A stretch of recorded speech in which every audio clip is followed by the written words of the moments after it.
आज ही से जीवन के हर पल का आनंद उठा लो, आज ही से मन की एक नई शांति पालो। समय आ गया बदलने का, समय आ गया कुछ करने का, अब उठा लो आनंद प्रतिदिन के जीवन का। यीशु सेवा करवाने के लिए नहीं आया था, वो सेवा करने के लिए आया। वो लेने के लिए नहीं आया था, वो देने के लिए आया था। मेरा विश्वास है कि देने का स्वभाव तो सामर्थी स्वभाव है जो शैतान को बेअसर करता है। मैं सोच भी नहीं पाती कि वो मुश्किल से जानता होगा कि उसके साथ क्या करे, जो हर सुबह उठता है और उसका पूरे दिन का उद्देश्य होता है कि मैं कैसे आशीष हो सकता हूं और मैं दूसरे का जीवन कैसे आशीषित कर सकता हूं। मैं आपको बताना चाहती हूं, जब हम अपने मन से खुद को दूर करते हैं और दूसरों को खुश करने की कोशिश में अपना जीवन जीते हैं, तो शैतान चिल्लाने के सिवा और कुछ नहीं कर सकता है और आपके जीवन के विषय की उसकी सब योजनाएं खत्म हो जाती हैं और वो व्यर्थ हो जाती हैं, क्योंकि वो काम नहीं करेंगी।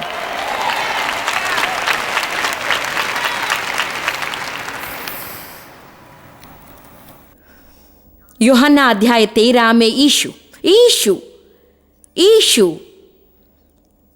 ने सेवा का अंगोछा लिया और झुककर उसने अपने चेलों के गंदे पैर धोए। देखिए वचन 17। सब खुश रहना चाहते हैं, हम कैसे खुश रह सकते हैं? यूहन्ना अध्याय 13 पद 17। तुम तो ये बातें जानते हो और यदि उन पर चलो तो धन्य हो। यदि आप घर जाकर संदेश के अनुसार ना करें तो कलीसिया में आकर संदेश सुनने से कोई लाभ नहीं है और आपकी परीक्षा होगी। आपकी परीक्षा अवश्य होने वाली है। अपनी बाइबल के पन्ने पर इस बात को लिख लें, मेरी परीक्षा अवश्य होगी। अपने मन में ठान लें कि आप उसमें से होकर जाएंगे। हमें ये भाग पसंद नहीं, ऐसा है, मुझे ये मत बताओ। यदि आप बताएंगे तो मैं जल्दी ही चली जाऊंगी, मैं वो सुनना नहीं चाहती। कुछ भी हो ये तो होगा ही, इसलिए ये अच्छा है कि आप सुन लें। और अच्छा स्वभाव कैसे बनाए रखें, इस विषय मुझे आपको प्रोत्साहित करने दें ताकि आप उस परीक्षा में सफल हो जाओ और आपके जीवन भर उसी पहाड़ के आसपास चक्कर काटना बंद करें। हर समय लोगों से मैं एक बात कहती हूं, पवित्र आत्मा की पाठशाला में आप कभी असफल नहीं होंगे। आप उसी परीक्षा में से बार बार होकर जाए जब तक कि उसमें से उत्तीर्ण ना हो जाए। मत्ती अध्याय 5 1 से 12 में हम पहाड़ी उपदेश या धन्य कथन देखते हैं। मैं उसे धन्य कथन कहती हूं, धन्य। पहाड़ी उपदेश पर लिखी किताब मैंने पढ़ी जिसका नाम था द बी हैप्पी एटीट्यूड। उनमें से हर एक स्वभाव के विषय बताता है। यदि आप उसे बनाए रखें तो ये आपके जीवन में सामर्थ उत्पन्न करेगा। यह आरंभ में ही कहता है, धन्य है वे जो मन के दीन हैं। आइए कुछ मिनट के लिए मत्ती 5 में चलें। यदि आप स्वभाव के विषय में कुछ अध्ययन करना चाहते हैं तो मत्ती 5 पढ़ें।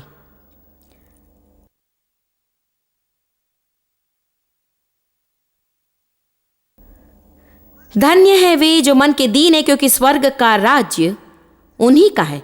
यदि मैं एम्प्लीफाइड बाइबल में से ये 12 वचन पढ़ूं, ये तो बहुत ही बड़े हैं और पर्याप्त हैं, परंतु मैं उनमें से एक आपके लिए पढ़ना चाहती हूं ताकि आप धन्य शब्द का यूनानी अर्थ समझ जाएं, क्योंकि एम्प्लीफाइड बाइबल यूनानी अर्थ को बढ़ाकर आपको उसकी थोड़ी समझ देती है। अब ध्यान से सुनिए। एम्प्लीफाइड बाइबल में धन्य शब्द का अर्थ है खुश होना। सब कहें खुश। क्या हम सब यही नहीं चाहते हैं? आप बस सुबह उठकर खुश होना चाहते हैं। लोग सोचते हैं यदि मुझे अलग कार मिल जाए तो मैं खुश हो जाऊंगा, यदि मुझे अलग नौकरी मिले तो मैं खुश हो जाऊंगा, यदि मेरा विवाह हो जाए तो मैं खुश हो जाऊंगा, यदि विवाह ना करूं तो खुश हो जाऊंगा, यदि मेरे बच्चे हो तो मैं खुश हो जाऊंगा, बच्चे बड़े होकर बाहर जाए तो मैं खुश होऊंगा। लेकिन मुख्य बात यह है कि लोग बाहर जाकर वस्तुएं खरीदते क्योंकि वो सोचते कि वो उन्हें खुश करेंगे। हम बस खुश होना चाहते हैं। वो कहते हैं धन्य होने का मतलब है खुश होना है, आनंदित होना है और जीवन में आत्मिक रीति से परमेश्वर की कृपा में आनंद और संतुष्टि और उद्धार हो। आपकी बाहरी बातें उस पर प्रभाव नहीं डालेंगी। धन्य होने का यह अर्थ होता है, इसका अर्थ है चाहे आपके जीवन में कोई भी परिस्थिति क्यों ना हो, आप खुश रह सकते हैं। चाहे आप कोई भी स्थिति में हो, आप खुश रह सकते हैं। ये मेरे विचार नहीं है, मैं इसे आपके सामने बाइबल में से पढ़ रही हूं। मैं जानती हूं कि विचार है, परंतु ये कठिन है, ये कठिन है, ये बहुत कठिन है। लेकिन ये तो बुरा स्वभाव है। यहां तक कि ये भी छोड़ देने वाला स्वभाव है, डगमगा देने वाला स्वभाव, छोड़ देने वाला स्वभाव कहता है मैं नहीं चाहता कि तुम कुछ करो। हमें तो योद्धा का स्वभाव रखना चाहिए। आमीन। यीशु नम्र और वो योद्धा भी है और हमें कहना चाहिए कितना भी कठिन हो मैं परवाह नहीं करता, मसीह मुझ में है और परमेश्वर की सामर्थ के द्वारा जो मुझे करना चाहिए वो मैं कर सकता हूं। बुरी परिस्थिति में अच्छा स्वभाव रखना शायद संसार के लिए कठिन हो सकता है, परंतु ये आत्मा से भरे हुए विश्वासी के लिए बहुत कठिन नहीं है। कहें इसके लिए जो लगता है वो मेरे पास है। मैं बुरे व्यक्ति से भी प्यार कर सकता हूं।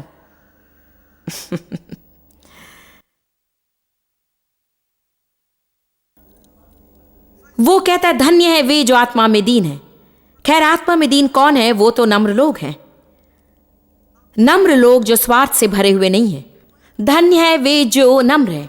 नम्र लोग तो संतुष्ट स्वभाव रखते हैं। धन्य है वे जो धर्म के भूखे और प्यासे हैं, वे सही काम करना चाहते हैं।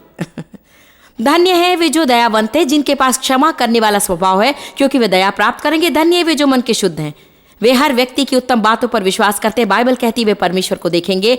धन्य है वे जो मेल करवाते हैं, क्योंकि वे परमेश्वर के पुत्र कहलाएंगे। धन्य है वे जो अच्छे काम करने के कारण सताए जाते हैं, वे सताए जाते हैं। आप जानते ये समय है कि जंगल में से बाहर आएं और प्रतिज्ञा के देश में रहें। इस्राएली मिस्र में से बाहर आए। हमारे जीवन में इन बातों के मिलने के कारण हम उद्धार पाते हैं। वे मिस्र से बाहर आए। वे पूरे बंधन में थे, अपने शत्रु की सेवा करते थे। उद्धार के पहले हम पूरे बंधन में थे, शैतान की सेवा करते और क्या चल रहा है उसे भी नहीं जानते थे। हमने उद्धार पाया। ठीक है, हम अगले ही दिन कहां पर थे? जंगल में प्रतिज्ञा के देश के विषय सुन रहे थे। आप कहेंगे जंगल में का अर्थ क्या है? हाँ, क्योंकि आपके प्राण में अभी भी वो बातें हैं जिनके साथ निपटना जरूरी है।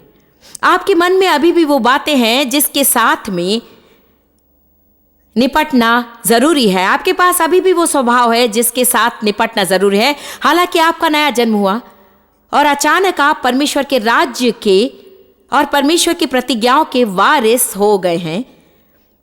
वे नैतिक रूप में आपके हैं। यीशु के लहू के द्वारा वो आपके लिए खरीदा गया है।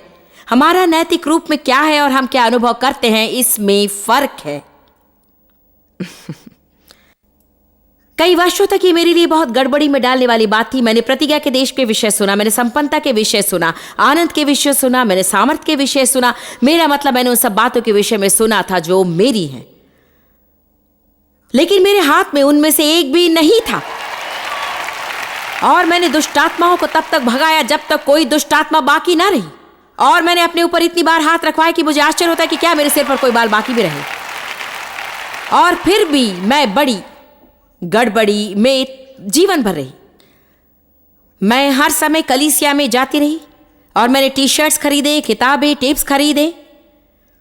मुझे सारे सूत्र मालूम थे, परंतु समस्या यह थी कि मैं आत्मिक रूप से नहीं बढ़ रही थी। मैं अभी भी छोटे बालक मसीह के समान काम कर रही थी। शरीर में चल रही थी, शरीर में चल रही थी, शारीरिक थी। मेरे तरीके से न होने पर क्रोधित हो जाती थी। मेरी भावनाओं को चोट पहुंचती, जल्दी बुरा मानने वाली थी। जलन, द्वेष, संतुष्ट न होने वाली थी। खैर, मैं अच्छा प्रचार कर रही हूं।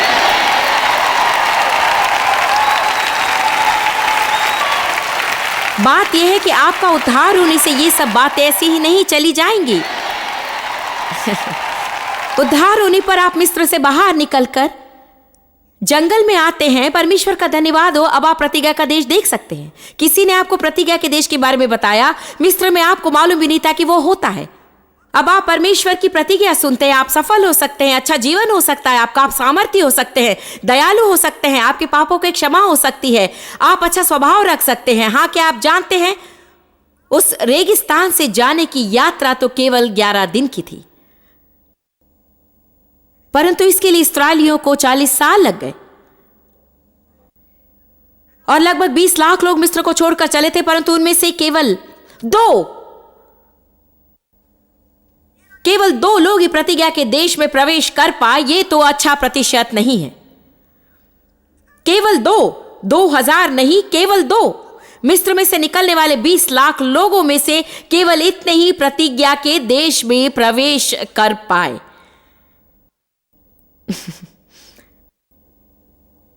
वे कहते ले लेना तो व्यवस्था का 9/10वां भाग है। आप चाहे जितनी बातें कर ले, परंतु यदि आपको मिला नहीं तो आपके पास नहीं है। और सच कहूं, बहुत से विश्वासियों ने इसे नहीं पाया है।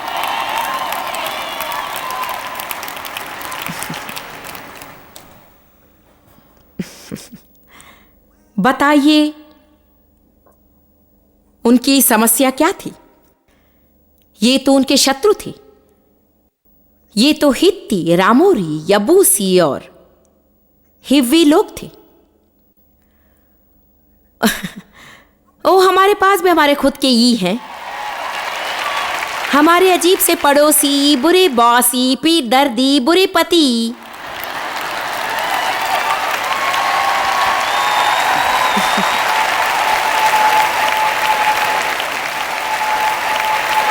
बुरा बचपन ई, पटरी के गलत बाजू में जन्मे ई। समझ रहे ना? उसका अध्ययन करते वक्त मुझे इतना प्रकाशन मिला और परमेश्वर ने मुझे दिखाया कि उनके शत्रु के कारण वे प्रतिज्ञा के देश से बाहर नहीं रहे, परंतु अपने स्वभाव के कारण वे बाहर रहे, क्योंकि उनका बस बुरा स्वभाव था। मैंने उसका अध्ययन किया और सच में 10 जंगल की मनोवृत्ति या गलत मनोवृत्ति पाई जो उनके पास थी, और इस कारण वे जंगल में भटकते रहे। मैं चाहती हूं कि आप जान जाएं कि आपको खुश रहने से रोकने वाला शैतान नहीं है। आपके बॉस नहीं, वो आपके पति नहीं है, वो आपकी पत्नी नहीं, वो आपके बच्चे नहीं, वो आपकी पुरानी कार नहीं है, वो आपकी खारिश होने वाली पीठ भी नहीं। वो बस आपका स्वभाव है। मैं अपना मन नहीं बदलूंगी, इसलिए अच्छा है आप अपना मन बदल दें।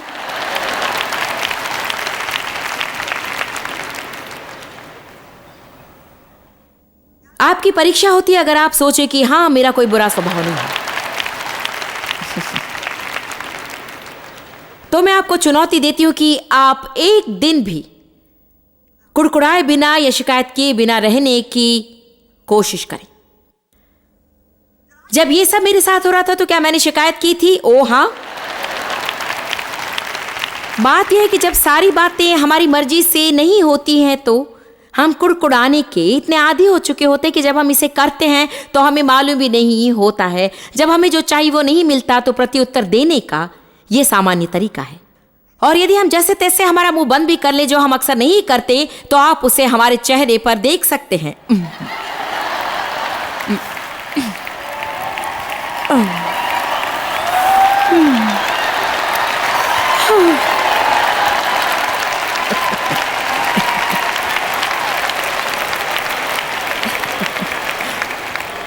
और फिर जो सकारात्मक अंगीकार के विषय जानते हुए अपने विषय घमंड करते हैं, क्योंकि हम नकारात्मक बात नहीं कहते हैं। यहां एक दिलचस्प बाइबल अध्ययन है। जाकर मुंह शब्द के विषय में अध्ययन करें और देखें कि परमेश्वर चेहरे के विषय क्या कहता है। हां, वो तो पूरी बाइबल में है। बाइबल कहती है कि कैन का मुंह उतर गया और वो निराश हो गया, क्योंकि वो हाबिल के विषय जलन रखता था। इसलिए परिस्थिति क्या थी? उसके हृदय में जलन थी, परंतु वो उसके चेहरे पर प्रकट हुई थी। आप जानते कि जब कोई कलीसिया में आखिरी दुआ होता है कि उसका चेहरा हम पर है, वो कहता है हम चाहते हैं कि आपका चेहरा परमेश्वर के चेहरे के समान दिखे। उसका स्वभाव आप में हो। एक ऐसा पूरा दिन बिताने की कोशिश करें जिसमें आप घमंड, कठोर स्वभाव न दिखाएं या अपने अधिकारियों के प्रति बलवा न करें। वो हमारा एक स्वभाव है, बलवा करने का स्वभाव। उदाहरण, यदि आप अपनी सीट बेल्ट बांधने से इनकार करते हैं तो आप बलवा करते हैं। यदि अपाहिज नहीं है और आपने अपनी गाड़ी अपाहिज लोगों की पार्किंग की जगह पर लगाई है तो आप बलवा करते हैं। यदि आप अपनी ग्रॉसरी कार्ट वापस उसकी जगह पर नहीं रखते हैं, लोग इसे क्यों नहीं करते हैं जबकि चिन्ह स्पष्ट रूप में कहता है अपनी ग्रॉसरी कार्ट वापस यहां रखें। ओह नहीं, हम नहीं रखना चाहते हैं यहां पर। इसीलिए तो उन्हीं पैसे मिलते हैं, उन्हें ये करने दो। फिर हम शिकायत करते हैं कि सारी चीजें बहुत महंगी हो गई हैं।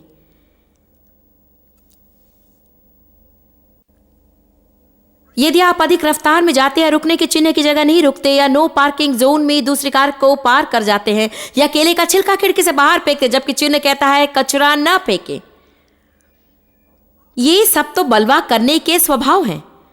मैं परवाह नहीं करती कि चिन्ह क्या कहता है, मैं इसे अपने तरीके से करना चाहती हूं। मेरा गीत है, मैं इसे अपने तरीके से करूंगी, मैं अपने तरीके से करूंगी। गाएंगे तो आप कभी भी नहीं गा सकेंगे ओ कितनी सुंदर सुबह है, क्योंकि आप दोनों को एक साथ नहीं गा सकते हैं। हमारा स्वभाव हमारे भविष्य का भविष्यद्वक्ता है, हमारा सबसे उत्तम मित्र या बुरा शत्रु। यही बात लोगों को हमारे पास लाती है या उन्हें हमसे दूर ले जाती है, और वे चाहती हैं कि हमें अकेला छोड़ दें। ये तो वो प्राथमिक सामर्थ्य है जो ये निश्चित करती है कि क्या हम सफल होंगे या असफल। और बाइबल कहती है कि हम हमारे विश्वास से परमेश्वर को प्रसन्न करते हैं, परंतु ध्यान में रखिए कि आप विश्वास में रहते हुए उसी समय बुरा स्वभाव नहीं रख सकते हैं। ऐसे दो वचन है, और यदि हम सच में उन दो वचनों के अनुसार जीवन जिए तो हम अच्छा स्वभाव रख सकते। अधिकतर समय मेरे पति अच्छा स्वभाव रखते हैं, उनकी ट्रैफिक में थोड़ी समस्या है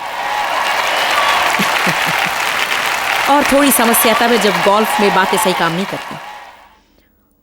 उन्होंने अभी अभी अपने गोल्फ क्लब को बाहर भेजा है कि कुछ नए ग्रिप्स रखे हैं, उन्होंने कुछ नए क्लब्स लाए और कुछ लंबा करने वाले थे। वे क्या कर रहे थे? कम ऑन, मुझे बताइए। उन्होंने सोचा कि जिस यात्रा में वे जा रहे थे उसमें वे उनके साथ होंगे, और आखिरी क्षण में उन्हें पता चला कि उन्हें वे नहीं मिलने वाले। हाँ, कुछ भी करके मुझे वो चाहिए।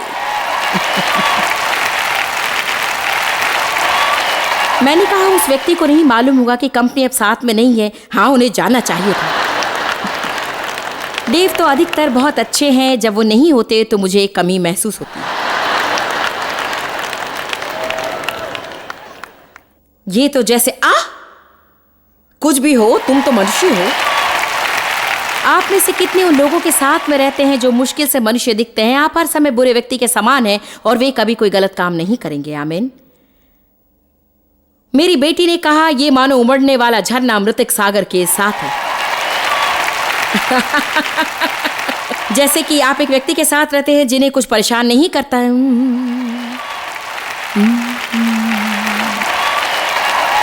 प्रभु की स्तुति हो, और आप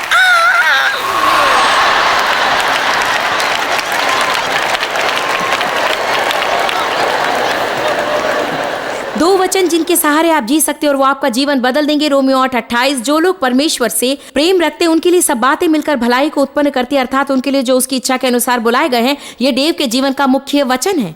मैं ये वचन साल भर में हजारों बार सुनती हूँ। और उसकी इच्छा के अनुसार जो बुलाए गए उनके लिए सब बातें मिलकर भलाई उत्पन्न करते हैं।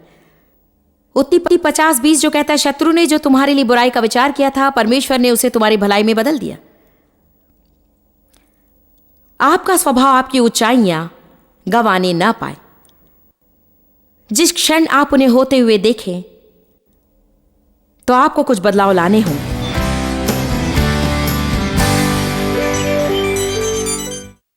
कितने लोग अपने जीवन के विषय में सकारात्मक बदलाव चाहते हैं?